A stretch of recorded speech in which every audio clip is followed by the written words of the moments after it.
Si tu comprends les règles, tu fais des efforts, mais qu'au moment de parler, tout se mélange, eh bien, je comprends parfaitement.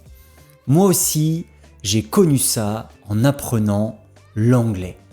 Le sentiment d'apprendre beaucoup, mais de ne pas vraiment progresser. Et puis, un jour, je suis tombé sur un livre, Fluent Forever, de Gabriel Weiner. Un livre qui a complètement changé ma façon d'apprendre les langues. Depuis, j'applique plusieurs de ces principes et ils font vraiment la différence. Alors, dans cet épisode, je vais te partager les idées les plus puissantes du livre et surtout comment tu peux les utiliser dès aujourd'hui pour apprendre plus vite, retenir plus facilement et prendre enfin plaisir à apprendre le français. Alors, quelques mots sur l'auteur, Gabriel Weiner, c'est un polyglotte qui parle 6 langues, mais au départ, il avait du mal, comme nous tous, je crois. Et c'est justement en cherchant à comprendre pourquoi il oubliait si vite qu'il a fini par créer une méthode simple, logique et efficace. C'est ce que nous allons découvrir ensemble. Maintenant, on revient à notre sujet, la méthode de Gabriel Weiner et ses principes puissants pour apprendre plus vite. Le premier principe que souligne Gabriel Weiner, c'est l'importance de la prononciation.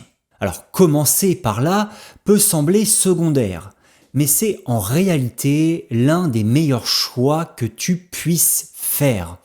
Si tu prononces bien dès le départ, tu retiens mieux les mots et tu comprends plus facilement les francophones. Quand j'ai appris l'anglais, je me suis concentré sur la prononciation. Application, vidéo, imitation des natifs, shadowing. Attention au son et à l'intonation. Résultat, meilleur accent, plus de confiance et surtout une meilleure compréhension orale. Parce que quand tu peux produire un son, ton oreille apprend aussi à le reconnaître.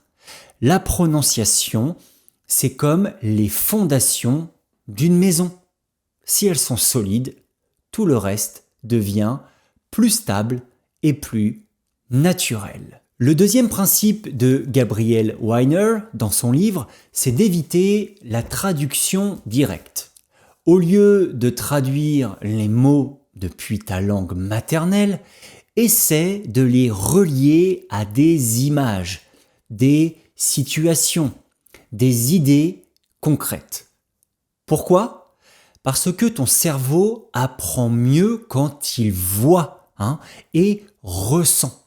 Et surtout, ça t'aide à penser directement dans la langue au lieu de traduire dans ta tête.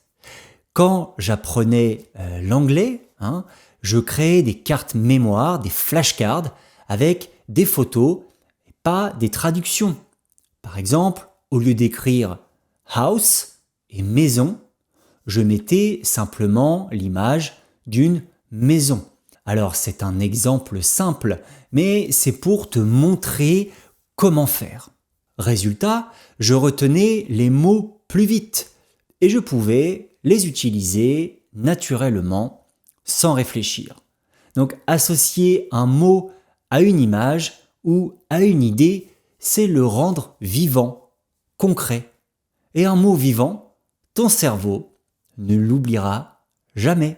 Le troisième principe présenté par Gabriel Weiner, c'est celui de la répétition espacée. Cette méthode consiste à revoir régulièrement ce que tu apprends, mais avec des intervalles de plus en plus longs entre chaque révision. Le but, c'est de revoir une information juste avant de l'oublier pour la graver peu à peu dans ta mémoire à long terme.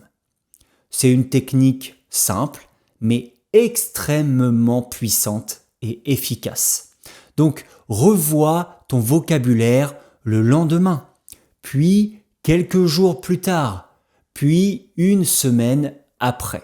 À chaque révision, la trace dans ton cerveau devient plus forte et tu oublies de moins en moins. Ce système fonctionne parce qu'il respecte le rythme naturel de la mémoire humaine. C'est une façon intelligente d'étudier. Tu passes moins de temps à réviser, mais tu retiens beaucoup plus. Et c'est prouvé avec les neurosciences dans la théorie de la courbe de l'oubli. Le quatrième principe, selon Gabriel Weiner, c'est d'apprendre les mots et les expressions dans leur contexte et non pas un par un. Pourquoi ? Parce qu'un seul mot n'a pas vraiment de sens. C'est dans la phrase qu'il prend tout son sens. Quand tu apprends un mot dans une phrase, tu vois comment il s'utilise, avec quels autres mots il s'associe et dans quel ton ou dans quelle émotion il apparaît. Par exemple, au lieu d'apprendre seulement le mot décision, apprends directement prendre une décision. C'est plus naturel, plus concret. Et ton cerveau retient la structure entière. C'est exactement ce que fait un natif. Il ne pense pas mot par mot. Il pense en bloc de sens. Alors lis, écoute, observe des phrases réelles et note les expressions qui reviennent souvent. Petit à petit, ton cerveau apprendra à reconnaître ces groupes de mots automatiquement. Et c'est là que ton français deviendra vraiment fluide. Le cinquième principe de Fluent Forever, c'est l'immersion. Et non, tu n'as pas besoin de vivre en France pour ça. L'immersion, c'est simplement le fait de faire entrer la langue dans ton quotidien.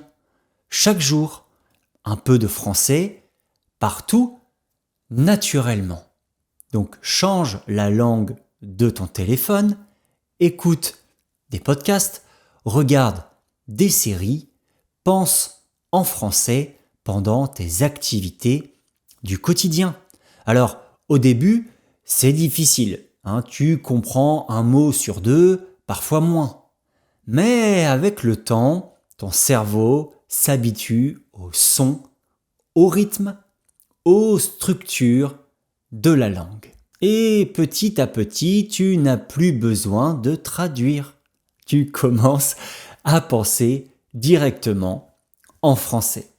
L'immersion, ce n'est pas une technique magique, c'est une habitude quotidienne. Plus tu exposes ton cerveau au français, plus il s'adapte naturellement. Le sixième et dernier principe de Fluent Forever, c'est simple, c'est de parler dès le début.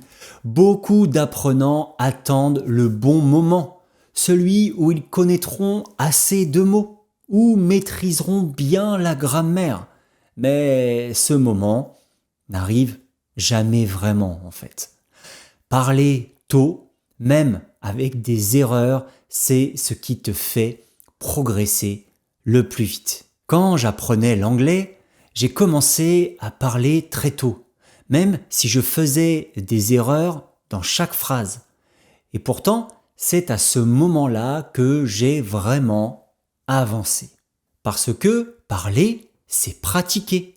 Et pratiquer, c'est apprendre à penser plus vite, à reformuler, à trouver des mots quand on bloque. C'est pour ça que je donne des cours individuels, c'est pour te faire parler. Donc n'attends pas d'être prêt, tu ne le seras jamais complètement. Commence petit, une phrase, une idée, un mot, mais parle. C'est en parlant que tu développes ta confiance, ta fluidité et ton vrai français. Tu vois, apprendre une langue, ce n'est pas une question de talent, c'est une question d'habitude. Travaille les sons, fais vivre les mots, immerge-toi un peu chaque jour et surtout, parle. Parle en français, même si c'est imparfait, parce que chaque mot que tu utilises, chaque phrase que tu oses dire, te rapproche petit à petit de la fluidité. Apprends avec régularité et surtout avec plaisir. Merci beaucoup de m'avoir suivi jusqu'au bout de cet épisode. Dis-moi en commentaire si tu veux que je fasse d'autres épisodes sur des livres d'apprentissage des langues comme Fluent Forever de Gabriel Weiner. On se retrouve très vite pour une nouvelle vidéo d'apprendre le French. À très vite. Bye bye.